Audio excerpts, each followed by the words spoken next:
నమస్కారం.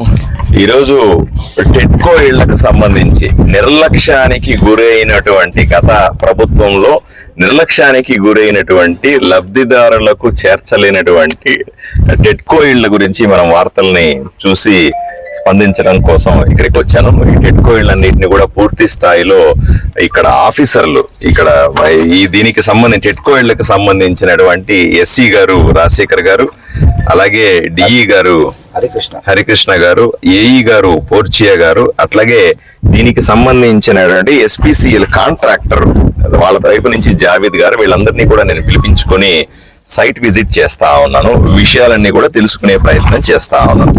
మీకు కూడా పత్రికాముఖంగా ప్రజలకు సమాధానం చెప్పే ప్రయత్నం చేస్తా ఉన్నాను. ఇప్పటిదాకా జరిగిపోయింది. జరగాల్సినంత నిర్లక్ష్యం జరిగిపోయింది, జరగాల్సిన డ్యామేజ్ జరిగిపోయింది. ఇవాళ అసలు దీని ప్రాముఖ్యత లేకుండా పూర్తిగా మరుగున పడిపోయి చిట్ట చివరికి మేము లోపలికి వెళ్తే బల్లులు పాములు కనబడతా ఉన్నాయి. పూర్తిగా ఇబ్బంది పడేది. ఇంకొక ప్రధాన సమస్య మేము వస్తున్నప్పుడు గమనించింది ఏంటంటే విపరీతమైన దొంగతనాలు. ఇక్కడ ఉన్న మెటీరియల్ అంతా ఎత్తుకుపోతా ఉన్నారు. ఎవరు నివాసం లేకపోవడం వల్ల దీనికి రక్షణ కలిపే. మీరు ఆలోచన చేయండి సార్, సుమారుగా 4720 ఇళ్లు శాంక్షన్ చేశాం. ఆలోచన చేయండి, మన ఊర్లో ఆదోనిలో 4720 మందికి లబ్ధిదారుల్ని ఎంపిక చేసి వాళ్లకు ఇక్కడ ఇళ్లు ఇవ్వాలనే ప్రయత్నం చేస్తే ఎంత మంచి ఉపయోగం జరుగుతుందో ఆలోచన చేయండి. ఒక పెద్ద మోడల్ కాలనీ ఇది. అందరూ వచ్చి చేరితే దీనికంటే పెద్ద కాలనీ ఆదోనిలో ఉండదు. అంత పెద్ద కాలనీ అవుతుంది. దాంట్లో 2000 ఇళ్లు పూర్తి చేశాము అని కాంట్రాక్టర్ చెబుతున్నారు. ఇంజనీర్లు కూడా సర్టిఫై చేస్తా ఉన్నారు.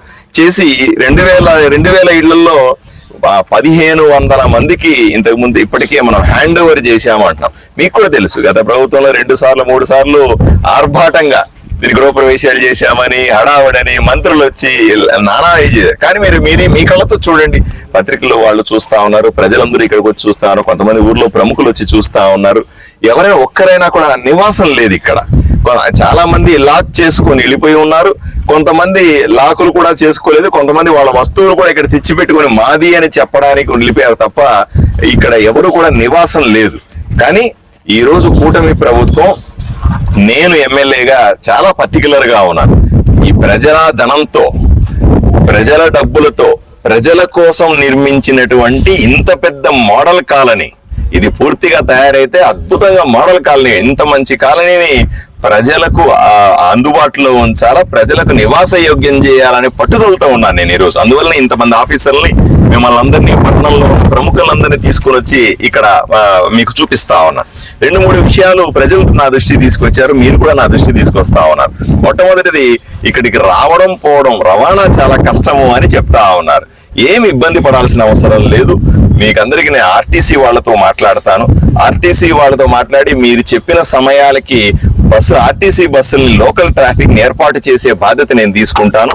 అంతేకాకుండా ఇక్కడ షేరింగ్ ఆటోలు కూడా తక్కువ ఖర్చులో వస్తాయి. 10 రూపాయలు 20 రూపాయలు షేరింగ్ ఆటోల్ని ఎక్కువ మంది నివసిస్తే తక్కువ ఖర్చు అవుతుంది. మీకు తెలియని ఆ రకంగా ఏర్పాట్లు చేసే అవకాశం నాకుంది.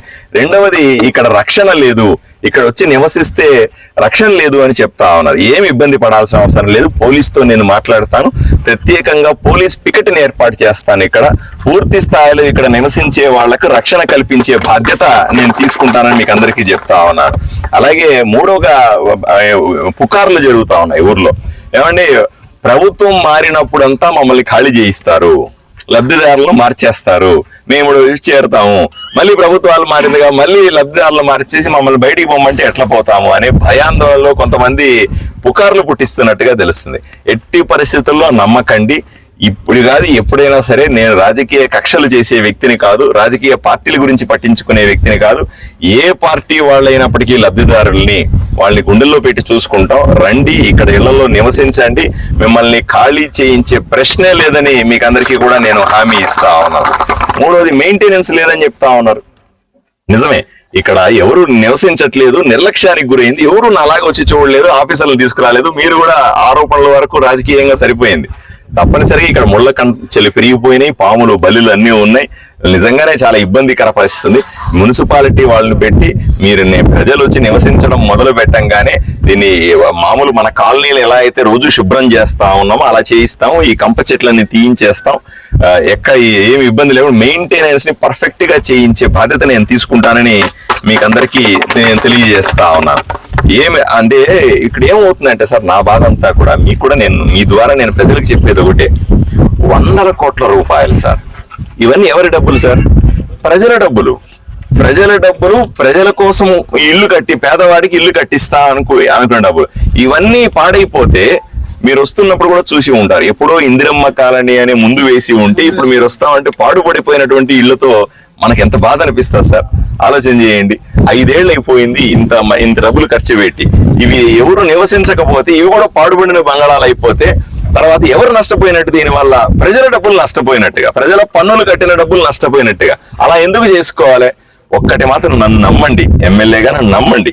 దయచేసి ఈ 1500 మంది కీస్ తీసుకున్న వాళ్ళు, ఇంకొక 500 మంది కీస్ తీసుకోవాల్సిన వాళ్ళు, అంటే హ్యాండ్ ఓవర్ చేసుకోవాల్సిన వాళ్ళు, దయచేసి అందరూ వచ్చేయండి ఇక్కడికి. నేను మిమ్మల్ని అందరినీ అభ్యర్థిస్తా ఉన్నాను. దయచేసి వచ్చేసి ఇక్కడ నివసించడం మొదలు పెట్టండి. మీకు అన్ని రకాల సదుపాయాలను ఏర్పాటు చేసి రెగ్యులర్ గా నేనే వచ్చి ఈ కాలనీలో తిరుగుతూ, వారానికి ఒకసారి కనీసం తప్పనిసరిగా ఈ కాలనీలోకి వచ్చి ఇక్కడ తిరుగుతూ మీకు కావాల్సిన సదుపాయాలన్నిటినీ ఇక్కడ ఉన్న పెద్ద ఇంజనీర్లు, సూపరింటెండెంట్ ఇంజనీర్లు గారు ఉన్నారు, ఏఈలు ఉన్నారు, డిఈలు ఉన్నారు, అలాగే కాంట్రాక్టర్లు ఇక్కడే ఉన్నారు. వీళ్ళందరినీ ఒప్పించి నేను దగ్గర ఉండి ఈ టెట్కో ఇళ్లను పూర్తి చేస్తాను. ఈ 2000 కుటుంబాలు ఇక్కడ ఏవైతే మారుతాయో వీళ్ళందరూ కూడా మళ్ళీ ఆర్భాటంగా హంగామా చేసి గృహప్రవేశాలనే పేరు పెట్టి దాన్ని పెద్ద ప్రచారం కోసం వాడుకోవాల్సిన అవసరం లేదు. పక్షాలన్నీ కూడా మేమే చేయిస్తాం. ప్రతి ఒక్క ఇంట్లో చేరి బ్రహ్మాండంగా మీరందరూ కూడా ఎంజాయ్ చేయాల్సిందిగా ప్రజలకు, లబ్ధిదారులకు నేను విజ్ఞప్తి చేస్తా ఉన్నాను.